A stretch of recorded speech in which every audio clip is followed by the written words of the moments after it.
Now we welcome Alex Andrews from SWOP Behind Bars and Global Network of Sex Work Projects. Sex worker rights are in the house. We want to thank you so much for inviting the sex worker rights movement to join you at the Reproductive Rights Conference. We're very honored to be here, and we really hope to learn a lot and share a lot while we're here. My name is Alex, and I am the co-founder for SWOP Behind Bars. We are a small chapter of the Sex Worker Outreach Project, and we work to create community links between incarcerated sex workers and those who have experienced criminalization for their participation in the sex work industry. Today, I want to use my privilege to talk about the most vulnerable and marginalized people who face massive amounts of discrimination, stigmatization, and hardship when they are released.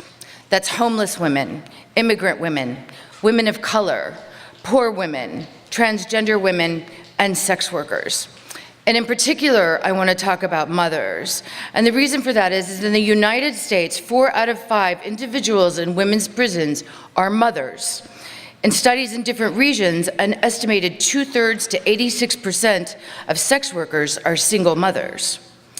During my work with incarcerated sex workers over the last decade, I have watched anti-trafficking organizations and faith-based initiatives strong-arm pregnant women into giving up their children for adoption. They are not given the choice for an abortion because the state won't pay for it.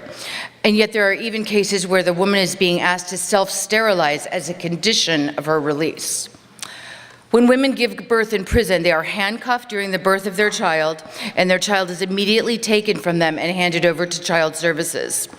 Judges in criminal courtrooms, not family courtrooms, in criminal courtrooms all over the world are making decisions that deeply affect the lives of sex workers, their families, and their communities. Once a family member enters the criminal justice system, the entire family and the entire community begins to break down. The Child Services Department make it almost impossible for them to regain custody of their children, even on release, and they are routinely denied visitation. I have watched women fight for custody of their children as the state put up barrier after barrier after barrier, making it almost impossible for them to achieve the necessary stability to regain custody. And it doesn't just happen to women who give birth while in jail or prison. It can happen to any mother in the criminal justice system. Her parental rights are taken away, and she is still fined or ordered to pay child support. The hardships imposed on women with children who go to prison are harmful to their children, it's harmful to the family, and it only strengthens the bonds of systemic inequality and oppression. The phenomenon of state violence towards sex workers disguised as rescue is nothing unique. It often feels similar to the efforts of the radical pro-lifers attempting to save women's souls while being unconcerned with their actual lives. It also feels similar to highly racialized systems that often take children of color from loving parents and into the state system where the cycle of violence continues. The criminalization of sex work in the United States is now justified as an effort to combat human trafficking, much as regulations and shutting down abortion clinics are justified as efforts to keep women safe. Sex work and sex trafficking cannot be viewed as equivalent.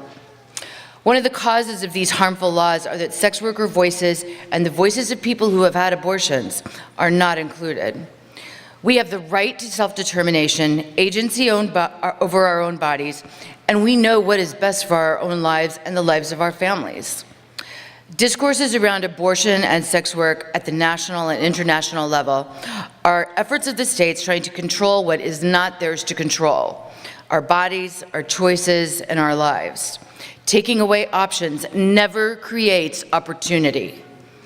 Our legislators have ignored economic inequality, systemic oppression, and racism, and then punishes individuals rather than empowering the community. In August of 2016, Amnesty International released a formal policy calling for the worldwide decriminalization of consensual sex work. Sex workers all over the world face a constant risk of abuse. This is not news. Nor is it news that we are an extremely marginalized group of people, frequently forced to live outside the law. No one would be surprised to learn that we face discrimination, beatings, rape, harassment, sometimes on a daily basis, and that we are often denied access to health services or housing services. People often ask me in this work with incarcerated sex workers, how do we win this fight against the state, control over our bodies, and the mass incarceration of our family? And I tell them, we are stronger when we work together. To break these barriers, we must be united. We must call each other in and call those legislators out. We must work together to insist that all our voices are included in the creation of policies and programs that affect our lives. We must treat each other with dignity and respect. And over the next decade, we must fill these broken political offices with people from our own movements. I'm looking at the 11-year-olds, yeah. That would be 2032. I'll be dead then, but nevertheless. We need to fill these people with people in this room, people who understand our challenges, people who feel our pain. Let's come together and break down these systems and rebuild them with the people in this room. Thank you. My body, my business.